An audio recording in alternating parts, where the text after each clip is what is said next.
Hesaraghatta block Congress ವತಿಯಿಂದ doctor ಅದ್ದೆ ಮಂಜಣ್ಣನವರ ನೇತೃತ್ವದಲ್ಲಿ ತುರ್ತು ಸಭೆ. ಯಲಹಂಕ ಹೆಸರುಘಟ್ಟ ಬ್ಲಾಕ್ ಕಾಂಗ್ರೆಸ್ ವತಿಯಿಂದ ಬ್ಲಾಕ್ ಕಾಂಗ್ರೆಸ್ ಅಧ್ಯಕ್ಷರಾದ ಡಾಕ್ಟರ್ ಅದ್ದೆ ಮಂಜುನಾಥ್ ನೇತೃತ್ವದಲ್ಲಿ ಎಸ್ಸಿ ಘಟಕ ಮತ್ತು ಒಬಿಸಿ ಘಟಕದ ಪ್ರಮುಖರ ತುರ್ತು ಸಭೆ ನಡೆಯಿತು. ಈ ಸಭೆಯಲ್ಲಿ ಬ್ಲಾಕ್ ಕಾಂಗ್ರೆಸ್ ಅಧ್ಯಕ್ಷರಾದ ಡಾಕ್ಟರ್ ಅದ್ದೆ ಮಂಜುನಾಥ್, ಪರಿಶಿಷ್ಟ ಜಿಲ್ಲಾ ಅಧ್ಯಕ್ಷರಾದ ಕೋಗಿಲು ವೆಂಕಟೇಶ್, ಜಿಲ್ಲಾ ಪ್ರಧಾನ ಕಾರ್ಯದರ್ಶಿ ಚಂದ್ರಶೇಖರ್, ಕಾರ್ಯದರ್ಶಿಗಳಾದ ಡಾಕ್ಟರ್ ವಿಶ್ವನಾಥ್, ರೈತ ವಿಭಾಗದ ಮುಖ್ಯಸ್ಥರಾದ ಮಂಜುನಾಥ್, ಹೆಸರುಘಟ್ಟ ಬ್ಲಾಕ್ ಎಸ್ಸಿ ಘಟಕದ ಗೋವಿಂದರಾಜು, ಮುಖಂಡರಾದ ಪ್ರಕಾಶ್ ಇನ್ನು ಮುಂತಾದ ಕಾಂಗ್ರೆಸ್ ಪಕ್ಷದ ಮುಖಂಡರುಗಳು ಉಪಸ್ಥಿತರಿದ್ದರು. ಎಸ್ಸಿ ಘಟಕದ ಅಥವಾ ಎಸ್ಸಿ ಲೀಡರ್ಗಳ ಸೇರ್ಪಡೆ ಅನ್ನೋದೊಂದು ಬಿಜೆಪಿ ಮಾಡಿದಂಥ ಒಂದು ಕಾರ್ಯಕ್ರಮ. ಆ ಕಾರ್ಯಕ್ರಮ ಎಷ್ಟು ಇದರಿಂದ ಕೂಡಿತ್ತು ಅಂದ್ರೆ ನಮಗೆ ಬಹಳಷ್ಟು ಸಾಕಾಗಿತ್ತು. ಕೆಲವರಿಗೆ ಪ್ರಕಾಶ್ಗೆ ತಲೆನೋವಾಗಿತ್ತು, ನಮ್ಮ ನರಸಿಂಹನಿಗೆ ಮತ್ತೆ ರಾಮಚಂದ್ರನಿಗೆ ರಾಮಚಂದ್ರ ಎಲ್ಲ ಇದ್ದಾರೆ, ರಾಮಚಂದ್ರ ಅವರಿಗೆ ಸ್ವಲ್ಪ ತಲೆನೋವಾಗಿತ್ತು. ಮತ್ತೆ ಬ್ಲಾಕ್ ಪ್ರೆಸಿಡೆಂಟ್ಗಂತೂ ತುಂಬಾನೇ ತಲೆನೋವಾಗಿತ್ತು. ಸೊ ತಲೆನೋವಾಗಿರೋ ಜಳ್ಳಕಾಳುಗಳು ಹೋಗಿದ್ದಾವೆ ಅಂತ ಈಗಾಗಲೇ ನಾವು ಹೇಳಿದ್ದೀವಿ. ಯಾಕೆಂದ್ರೆ ಅವ್ರು ಯಾವತ್ತೂ ಒಂದು ಪಕ್ಷದಲ್ಲಿ ನಿದ್ದೋರಲ್ಲ, ಎಲ್ಲ ತಿರುಗಿದ್ದವ್ರು ಬೇರೆ ಬೇರೆ ಕಡೆ. ಅವ್ರು ಬಿಜೆಪಿಗೂ 2-3 ಸಲ ಹೋಗಿ ಬಂದಿರೋರು. ಸೊ ಹಂಗಾಗಿ ನಾವು ಅದರ ಬಗ್ಗೆ ತಲೆ ಕೆಡಿಸ್ಕೊಳ್ಳಂಗಿಲ್ಲ. ನನಗೆ ಪ್ರಮುಖವಾಗಿ ಇಲ್ಲಿ ಮಾತಾಡಬೇಕು ಅಂತಿರೋದೇನೆಂದ್ರೆ, ಈಗ ನಮ್ಮಲ್ಲಿ ಕೆಲವು ವಾಲಂಟಿಯರ್ ಆಗಿ ಏನು ಕಾಂಗ್ರೆಸ್ ಪಕ್ಷದ ತತ್ವ ನಿಲುವುಗಳಿದ್ದಾವೆ, ಅವರು ಅಂಬೇಡ್ಕರ್ ಅವ್ರನ್ನ ಸೋಲಿಸಿದ್ರು, ಜಾತಿ ತಾರತಮ್ಯವನ್ನ ಎತ್ತು ಕಟ್ಟಿದ್ರು. ಇಡೀ ದೇಶದಲ್ಲಿ ಜಾತಿ ತಾರತಮ್ಯ ಮತ್ತೆ ಬೇರೆ ಬೇರೆ ಇವುಗಳು ಕೂಡ ಇದುವರೆಗೂ ಉಳ್ಕೊಂಬರಕ್ಕೆ ಕಾರಣ ಆಗಿರೋದು RSS. ಹಾಗೇನೆ ಮನುಷ್ಯರನ್ನ ಮನುಷ್ಯರು ಅಂತ ಕಾಣದೆ ಅವರು ಆ ಜಾತಿ ಇವರು ಈ ಜಾತಿ ಅಂತ ವಿಭಾಗೀಕರಣ ಮಾಡಿ ಭಾರತದ ಒಟ್ಟಾರೆ ಅಭಿವೃದ್ಧಿಗೆ ತೊಂದರೆ ಕೊಡ್ತಾ ಇರೋದು ಬಿಜೆಪಿ ಪಕ್ಷ ಮತ್ತೆ ಅದರ ಮಾತೃ ಸಂಸ್ಥೆಯಾಗಿರೋ RSS ಅನ್ನೋಂಥ ಮಾತನ್ನ ಈಗಾಗಲೇ ನಮ್ಮ ಅನೇಕ ದಲಿತ ನಾಯಕರುಗಳು ಊರೂರಿಂದ ಫೋನ್ ಮಾಡಿ ನಮ್ಮ ಜಿಲ್ಲಾಧ್ಯಕ್ಷರಿಗೆ, ನಮ್ಮ ಬ್ಲಾಕ್ ಅಧ್ಯಕ್ಷರಿಗೆ, ಪ್ರಕಾಶ್ ಅವರಿಗೆ, ವಿಶ್ವನಾಥ್ ಅವರಿಗೆ, ಇವರೆಲ್ಲರಿಗೂ ಮತ್ತು ನನಗೂ ಕೂಡ ಫೋನ್ ಮಾಡಿ ಮಾತಾಡ್ತಿದ್ದಾರೆ. ನಾವು ಅದೇ ಸೇರ್ಪಡೆಯನ್ನು ಆಗ್ತೀವಿ. 100 ಸಂಖ್ಯೆಯಲ್ಲಿ ಬಂದು ಕಾಂಗ್ರೆಸ್ಗೆ ಯಾರು ಇಲ್ಲ ಅಂತ ಹೇಳಿದ್ದಾರೆ. ಕಾಂಗ್ರೆಸ್ ಈ ನೆಲದ ದಲಿತರಿಗೆ ಭೂಮಿಯನ್ನು ಕೊಟ್ಟಿದೆ, ಐಡೆಂಟಿಟಿಯನ್ನು ಕೊಟ್ಟಿದೆ, ಮನೆಯನ್ನು ಕೊಟ್ಟಿದೆ. ಅಂಬೇಡ್ಕರ್ ಅವ್ರನ್ನ ಸಂವಿಧಾನ ಸಮಿತಿಗೆ ಹಿಂದೂ ಮಹಾಸಭಾ ವಿರೋಧ ಮಾಡಿದಾಗಲೂ ಸಂವಿಧಾನ ಸಮಿತಿಗೆ ಅಧ್ಯಕ್ಷರನ್ನಾಗಿ ಮಾಡಿ ಸಮಾನತೆಯ ಸಂವಿಧಾನವನ್ನು ಬರೀಲಿಕ್ಕೆ ಕಾಂಗ್ರೆಸ್ ಪಕ್ಷ ಅವಕಾಶ ಮಾಡಿಕೊಟ್ಟಿದೆ ಅಂತೇಳಿ ಈಗಾಗಲೇ ಬಹಳ ನಾಯಕರುಗಳು ಹೆಸರುಘಟ್ಟ ಬ್ಲಾಕ್ ಅಲ್ಲಿ ಒತ್ತಾಯಿಸಿದ್ದಾರೆ. ಸೊ ಈ ಒತ್ತಾಯದ ಮೇರೆಗೆ ನಾವು ಇವತ್ತು ಈ ಪ್ರಮುಖ ನಾಯಕರ ಸಭೆಯನ್ನು ಇಲ್ಲಿ ಕರೆಯಲಾಗಿದೆ. ಹಾಗಾಗಿ ನನಗೆ ಬಹಳ ಆಶ್ಚರ್ಯ ಅನಿಸಿದ್ದೇನಂತಂದ್ರೆ, ಶಾಸಕರಾದ ವಿಶ್ವನಾಥ್ ಅವರು ಮಾತಾಡಿರೋ ವಿಚಾರಗಳು. ವಿಶ್ವನಾಥ್ 4ನೇ ಬಾರಿ MLA ಇವತ್ತವರು, ಹಿರಿಯ ರಾಜಕಾರಣಿಗಳು. ಕಾಂಗ್ರೆಸ್ನವರು ಇಲ್ಲಿ ಯಾವುದೇ ಫಂಡ್ ಕೊಡ್ತಾ ಇಲ್ಲ, ಸರ್ಕಾರ ಇದ್ರು ಯಾವುದೇ ಇದು ಕೊಡ್ತಾ ಇಲ್ಲ ಅಂತೇಳಿ ಬೇಸತ್ತು SC ಲೀಡರ್ಗಳು ನಮ್ಮ ಹತ್ರ ಬಂದಿದ್ದಾರೆ ಅಂತ. ಸಂಸದೀಯ ಆಡಳಿತ ವ್ಯವಸ್ಥೆಯ ಅಂಶಗಳು ಅರಿವಿರೋ ಅಂತ ವಿಶ್ವನಾಥ್ ಅವರು MLA ಅಲ್ಲದೆ ಇರೋರಿಗೆ ಯಾವ ಗ್ರಾಂಟು ಸಿಗಲ್ಲ ಅಂತ ಅವ್ರಿಗೆ ಐಡಿಯಾ ಇಲ್ವಾ? ಸೊ ಇದು ತುಷ್ಟೀಕರಣದ ರಾಜಕಾರಣವನ್ನ ಅವರು ಮಾಡ್ತಿದ್ದಾರೆ ಅಂತ ನನ್ಗೆ ಅನಿಸಿದೆ. ನನಗೆ ಗೌರವ ಕೊಟ್ಟು ಮಾತಾಡ್ತಾ ಇದ್ದೀನಿ. ಸಂಸದೀಯ ವ್ಯವಹಾರಗಳನ್ನ ಬಲ್ಲ ವ್ಯಕ್ತಿಯೊಬ್ರು MLAಗಳಿಗೆ ಗ್ರಾಂಟ್ ಬರೋದು ಅನ್ನೋದ್ರ ಬಗ್ಗೆ ಅರಿವಿರಬೇಕು. ಹಾಗೇನೆ ಬಿಜೆಪಿ ಮೋರ್ಚಾಗಳಲ್ಲಿರೋರೆಲ್ಲ ಎಲ್ಲೆಲ್ಲೋ ಹೋಗಿ ದುಡ್ಡು ತಂದು ಮಾಡ್ತಿದ್ದೀನಿ, ನಾನು ಹೆಂಗೋ ಮಾಡ್ತಿದ್ದೀನಿ ದುಡ್ಡು ತಂದು ಅಂತಾರೆ. MLA ಹೆಂಗೋ ಮಾಡ್ತಾ ಇದ್ದೀನಿ ಎಲ್ಲೆಲ್ಲೋ ದುಡ್ಡು ತಂದು ಅಂತಾರೆ. ಎಲ್ಲಿಂದ ತಂದಾರ ಅವರು? ಸಮಾಜ ಕಲ್ಯಾಣ ಇಲಾಖೆ ಒಳಗೆ ಬಿಡುಗಡೆ ಆಗೋ ಮಹಿಳೆಯರು ಹೊಲಿಗೆ ಯಂತ್ರಗಳು ಮತ್ತೊಂದು ಮಗದೊಂದು ಕೊಡ್ತಿದ್ದಾರೆ. ಹಾಗೇನೆ ಈ PWDಲಿ MLA ಕೋಟಾದಲ್ಲಿ ಏನಿದೆ ಅಥವಾ ಒಂದೊಂದು ಕಾನ್ಸ್ಟಿಟ್ಯೂನ್ಸಿ ಸಿಗುವಂತ ಅಂಶಗಳೇನಿದೆ ಅದನ್ನ ತಂದು ಕೆಲಸ ಮಾಡ್ತಿದ್ದಾರೆ. ನಗರಾಭಿವೃದ್ಧಿಯಿಂದ ತಂದು ಮಾಡ್ತಿದ್ದಾರೆ. ಹಾಗೆ ಬೇರೆ ಬೇರೆ ಇಲಾಖೆಗಳಲ್ಲಿ ಏನೇನು ಸೌಲಭ್ಯಗಳಿದಾವೆ ಜನರಿಗೆ ಅದನ್ನ ತಂದು ಮಾಡ್ತಿದ್ದಾರೆ. ಅವರು ಎಲ್ಲೆಲ್ಲಿಂದ ತತ್ತಾ ಇಲ್ಲ, ಸರ್ಕಾರದಿಂದನೇ ತತ್ತಾವ್ರೆ. ಸೊ ಈ ಸರ್ಕಾರದಿಂದ ತಂದ ಹಣವನ್ನ ಅವರು ಖರ್ಚು ಮಾಡ್ತಾ ಇರೋದು. ಅವರು ಒಂದು ರಾಜಕಾರಣವನ್ನ ಯಾವತ್ತು ಒಂದು ರೀತಿ ಈ ತುರ್ಕಿಯ ಕೆರ್ತಕ್ಕೆ ರಾಜಕಾರಣ ಮಾಡೋ ವ್ಯಕ್ತಿ ಆಗಬಾರ್ದು ಮತ್ತು ಮಾಡ್ತಿಲ್ಲ ಅಂತ ನಾನು ಭಾವಿಸಿದ್ದೆ. ಬಟ್ ಈ ತರ ಈ ಅಂಶಗಳಲ್ಲಿ ಹೇಳಿರೋದು ನನಗೆ ನಿಜಕ್ಕೂ ಆಶ್ಚರ್ಯ ತರಿಸಿದೆ. ವಿಶ್ವನಾಥ್ ಅವ್ರ ಬಗ್ಗೆ ಬಹಳ ಆಶ್ಚರ್ಯ ಆಗಿದೆ ನನಗೆ. ಇವರು 3 ಬಾರಿ MLA ಪದವಿಯನ್ನು ಪೂರೈಸಿರೋರು, 4ನೇ ಬಾರಿ ಅದನ್ನ ನಡೆಸ್ತಾ ಇರೋರು. ಅವ್ರಿಗೆ ಗೊತ್ತಿದೆ ಸಂಸದೀಯ ಆಡಳಿತ ವ್ಯವಸ್ಥೆ ಹೆಂಗಿದೆ ಅನ್ನೋದು. ಎಲ್ಲಿಂದ ಫಂಡ್ ಬರ್ತದೆ? BJP ಮರ್ಚೋದವ್ರಿಗೆ ಫಂಡ್ ಬರ್ತದ? ಅವ್ರ ರೈತ ಮರ್ಚೋದವ್ರಿಗೆ ಫಂಡ್ ಬರ್ತದ? ಇಲ್ಲಿಂದ ಸರ್ಕಾರದಿಂದ ಅಥವಾ ಇನ್ನೂ ಯಾರಿಗೂ ಬರ್ತದ? ಬ್ಲ್ಯಾಕ್ ಅವ್ರದ್ದು ಏನೋ ಇದ್ರ ಮಟ್ಟದ ಅವ್ರದ್ದೇನೋ ಇದೆ ಮಂಡಲದ ಮುಖ್ಯಸ್ಥರುಗಳಿಗೆ ಬರ್ತದ? ಯಾರಿಗೂ ಬರಲ್ಲ. MLA ದುಡ್ಡು ಬರ್ತದೆ, ಅವರೆಲ್ಲ ಚಟುವಟಿಕೆಯನ್ನು ನಡೆಸ್ತಿದ್ದಾರೆ. MLA ಗೊತ್ತಿರೋದು ಸರ್ಕಾರಿ ಹಣ. ಸೊ ಇದು ಒಂದು ಅಂಶ. ಎರಡನೇದು, ನಾವು ಏನು ನಮ್ಮಿಂದ ಹೋಗಿದ್ದಾರೆ ಕಾಂಗ್ರೆಸ್ ಪಕ್ಷದಿಂದ ಸೇರ್ಪಡೆ ಆಗಿದ್ದಾರೆ ಅದ್ರ ಬಗ್ಗೆ ಆನಂದದಾಯಕವಾಗಿದೆ. ಆ ಆನಂದದಾಯಕತೆ ಯಾಕೆ ಅಂದರೆ ಸಾಕಾಗಿದೆ ನಮ್ಮವ್ರಿಗೆಲ್ಲ. ನಮ್ಮ SC ಘಟಕದ ಜಿಲ್ಲಾಧ್ಯಕ್ಷರು ವೆಂಕಟೇಶ್ ಇಲ್ಲೇ ಇದ್ದಾರೆ, ವಿಶ್ವನಾಥ್ ಅವರು ಇಲ್ಲಿದ್ದಾರೆ, ಪ್ರಮುಖ ನಾಯಕರಾದ ಪ್ರಕಾಶ್ ಅವರು ಇಲ್ಲಿದ್ದಾರೆ, ನಮ್ಮ ಬ್ಲ್ಯಾಕ್ ಅಧ್ಯಕ್ಷರು ಗೋವಿಂದರಾಜ್ ಇದ್ದಾರೆ. ಅವ್ರುಗಳಿಗೆ ಮುನ್ರಾಜು ಇರ್ಬೋದು, ಇವರೆಲ್ಲರೂ ಕೇಳ್ಕೊಳ್ಳಿ ಯಾವ್ಯಾವ ಥರದ ಸಮಸ್ಯೆ ಆಗ್ತಿತ್ತು ಆ ಥರದ ಕ್ಯಾರೆಕ್ಟರ್ಗಳಿಂದ. ಇಷ್ಟೆಲ್ಲ ಆಗಿದೆ. ಸೊ ಇದರಲ್ಲಿ ರಾಜಕೀಯ ಮೇಲಾಟ ಕೀಳಾಟ ಏನಿಲ್ಲ. ನಾವು ರಾಜಕಾರಣ ನಮ್ಮ ತತ್ವ ನಿಲುವುಗಳ ಮೇಲೆ ಮಾಡ್ತಿದ್ದೀವಿ, ಅವ್ರ ರಾಜಕಾರಣ ಅವ್ರ ತತ್ವ ನಿಲುವುಗಳ ಮೇಲೆ ಮಾಡಬೇಕು. ಅದು ಬಿಟ್ಟು ಬೇರೆ ಥರದ್ದು ನಾವು ಅದೇ ವೇದಿಕೆಯಲ್ಲಿ ನಾವು 100 ಜನ ಸೇರ್ಪಡೆ ಮಾಡಿಸ್ತೀವಿ ಮುಂದಿನ ದಿನ. ಇದೇನಾಗುತ್ತೆ? ಇದು ಏನು ತೋರಿಸುತ್ತೆ, ಯಾವ ಸಂದೇಶವನ್ನು ಕೊಡ್ತದೆ ಅನ್ನೋದನ್ನ ಕೆಲವರು ಅಧ್ಯಯನ ಮಾಡಬೇಕಾಗತ್ತೆ, ಅದ್ರ ಬಗ್ಗೆ ಗಮನ ಹರಿಸ್ಬೇಕಾಗತ್ತೆ. ಯಾಕೆಂದರೆ ಇವತ್ತು ಚಕ್ಕನಹಳ್ಳಿ ವೆಂಕಟೇಶ್ ಇರ್ಬೋದು, STD ಮೂರ್ತಿ ಇರ್ಬೋದು, ಇನ್ನು ಬೇಕಾದಷ್ಟು ಜನ ಕಾಂಗ್ರೆಸ್ಸಿಂದ ಇಲ್ಲಿಂದ ಬಿಟ್ಟು ಅಲ್ಲಿ ಹೋಗಿದ್ದಾರೆ. ಆಯಿತಾ? ನಾವು ಅವ್ರಿಗೆಲ್ಲ ವೈಯಕ್ತಿಕವಾಗಿ ಕೆಸರು ಹರಿಸ್ತಾ ದಿನ ಒಂದೊಂದು ಮೊರ ಒಂದೊಂದು ಮಂಕ್ರಿ ಕೆಸರು ಹರಿಸ್ತಾ ಕುಂತ್ಕೊಬೋದು. ಅದ್ರ ವ್ಯಕ್ತಿ ನಿಂದನೆ ನಮ್ಮ ಕೆಲಸ ಅಲ್ಲ. ರಾಜಕಾರಣ ಮಾಡೋದು ನಮ್ಮ ಕೆಲಸ. ರಾಜಕಾರಣಕ್ಕೆ ಒಂದು ಘನತೆ ಇದೆ, ಒಂದು ಗೌರವ ಇದೆ. ಅದನ್ನ ಚೀಪ್ ಪಾಲಿಟಿಕ್ಸ್ ಮಾಡಲ್ಲ ನಾನು. ಸೊ ಆ ಹಂತದಲ್ಲಿ ನಾವು ಮುನ್ನಡೆಯಬೇಕೇ ಹೊರತು ಅದು ಬಿಟ್ಟು ಬೇರೆ ಬೇರೆ ವಿಧಾನದಲ್ಲಿ ಇದನ್ನು ನಡೆಸೋದು ತಪ್ಪು ಅಂತ ನನ್ನ ಭಾವನೆ.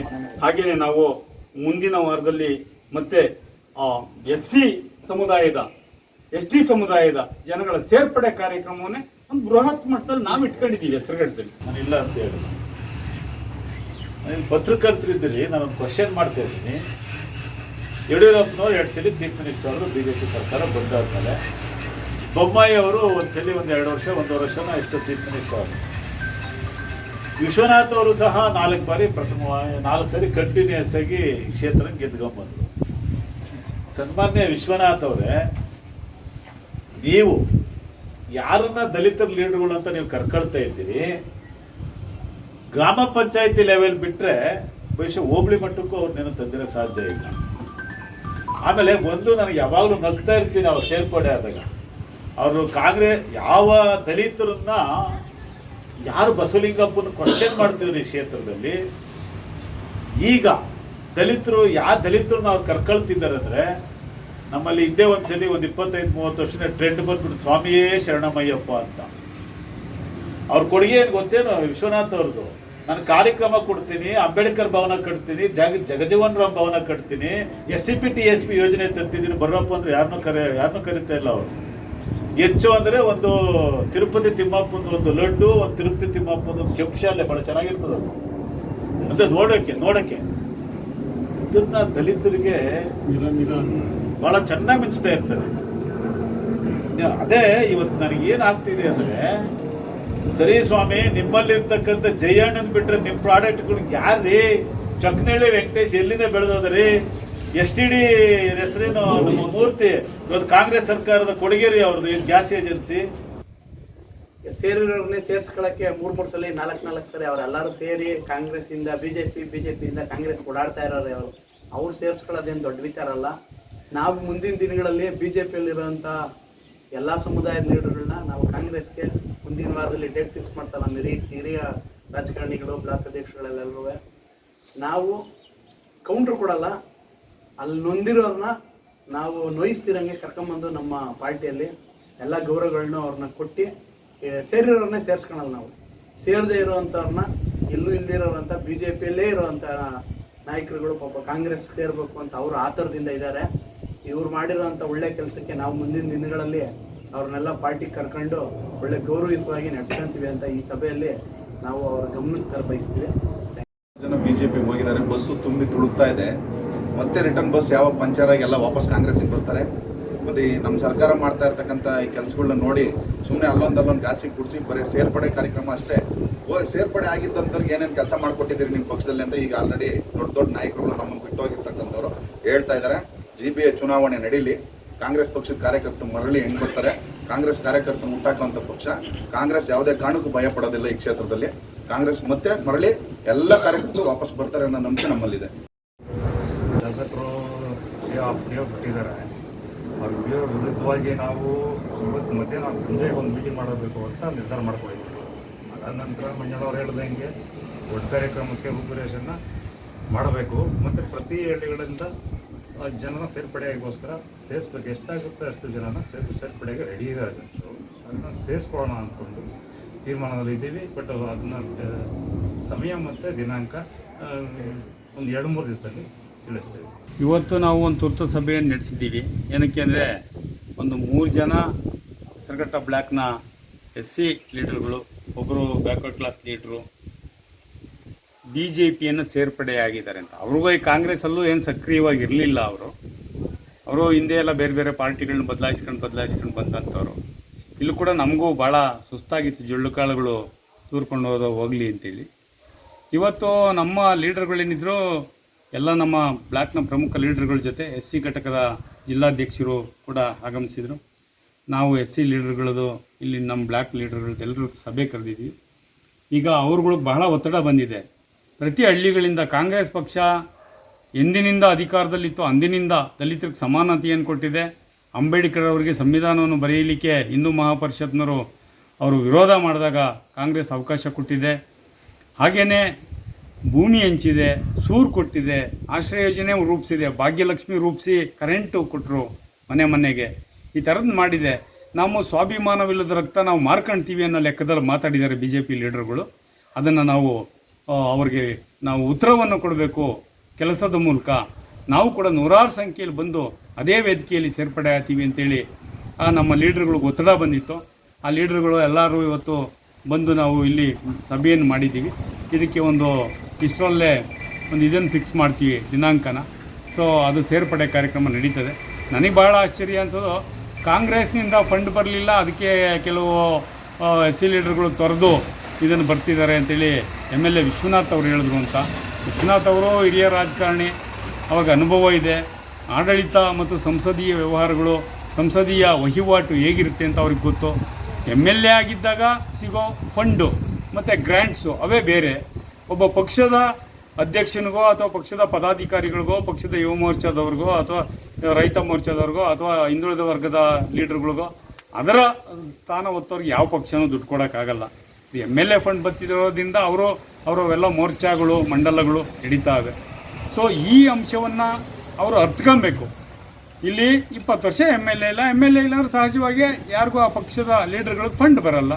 ಗ್ರಾಮ ಪಂಚಾಯತಿ ಸದಸ್ಯನಿಗಾದರೂ ಒಂದಷ್ಟು ಫಂಡ್ ಅಂತಿರುತ್ತೆ, ಆದರೆ ಪಕ್ಷದ ಪದಾಧಿಕಾರಿಗಳಿಗೆ ಯಾವ ಫಂಡ್ ಇರ್ತದೆ? ಸೊ ಇದನ್ನು ಅರ್ಥ ಮಾತಾಡಬೇಕು. ತುರ್ಕಿಯಾಗಾಗಿ ಮೈಕ್ ಏರ್ಕೊಳ್ಳೋ ಪಾಲಿಟಿಕ್ಸ್ ಮಾಡೋದು ಅಷ್ಟು ಒಳ್ಳೆಯದಲ್ಲ.